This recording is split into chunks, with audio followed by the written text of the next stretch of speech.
どうも、アンペロボルタです。どうですかこのボディ、本物のロボットです。タイトルにもありますが、今回、バーチャル YouTuber になってみました。僕はイラストを描けないし、ライブ 2D も使えないので、代わりに自分で作れるロボットで体を作りました。これからはバーチャル YouTuber として活動をしていきます。っていう動画をエイプリルフールに投稿するつもりだったんだけど、間に合いませんでした。気を取り直して今回はこのボディの制作過程を紹介していきます。まずはデザイン。デザインは某アニメの指向戦車の影響を受けてますね。今回のデザインとパーツの設計はブレンダーを使いました。今回はバッテリーを積まないのでコンパクトにできます。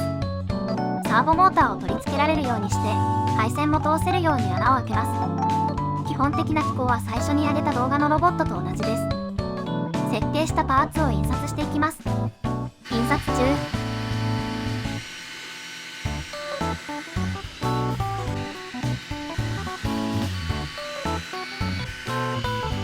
印刷が終わったら接着剤で組み合わせます。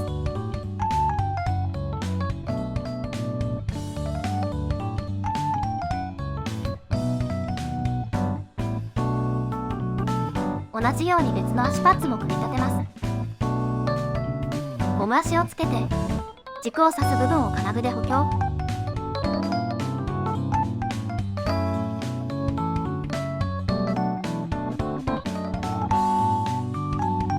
あとはモーターを組み付けて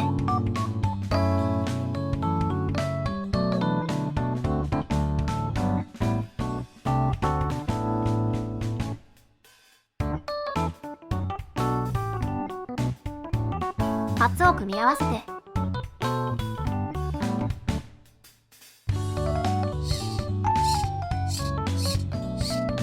足の完成です。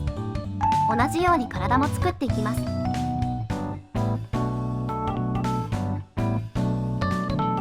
軸になるネジをつけて、後でカバーを取り付けるためのマグネットをくっつけて、モーターも組み付けて、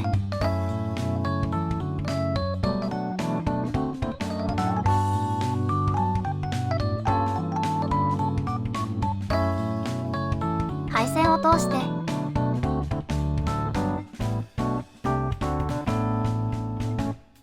さっき作った足を取り付けてネジを締めたら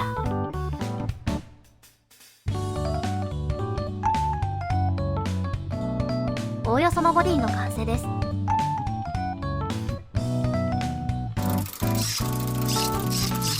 次は目の部分。今回もフルカラー LED を使います。今回は複眼にしたかったので複数の LED が必要でしたが、さすがにこれだけ多くの LED を設置するのは大変だったので面光源を作ることにしました。光を伝える部分にはアクリル板を使います。アクリル板をカットして何枚か貼り合わせて必要な厚みにします。いい感じに形を整えたものがこれです。このアクリルの塊とアルミ板、ディフューザー、LED をパーツに取り付けて LED ユニットの完成。今回もモーターや LED の制御はラズベリーパイ機構を使います。マイクロ Python でスクリプトを組んでいます。勉強のためにマルチスレッドで動くようにしてみました。ボディにさっきの LED ユニットを取り付けてボディとラズベリーパイ機構、ジャイロセンサー、電源を配線でつないでついに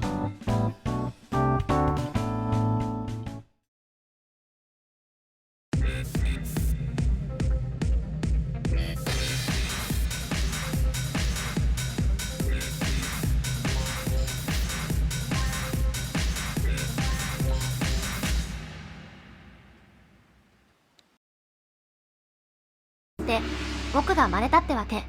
ボディの動きもちゃんと体の動きを反映させています。ラズベリーパイ機構につないだジャイロセンサーをメガネとかにセットすれば頭の動きを拾ってボディも動きます。あ、対面で撮影するので左右の動きは逆にしています。あとはこんな感じでグリーンバックで撮影して、背景と合成してこの状態になります。以上、制作過程でした。せっかく作ったので、今後もこのボディを使った動画を投稿していこうと思います。ただ、ここまで見てくれた方は思っていると思います。これってバーチャルと、よろしければチャンネル登録、高評価お願いします。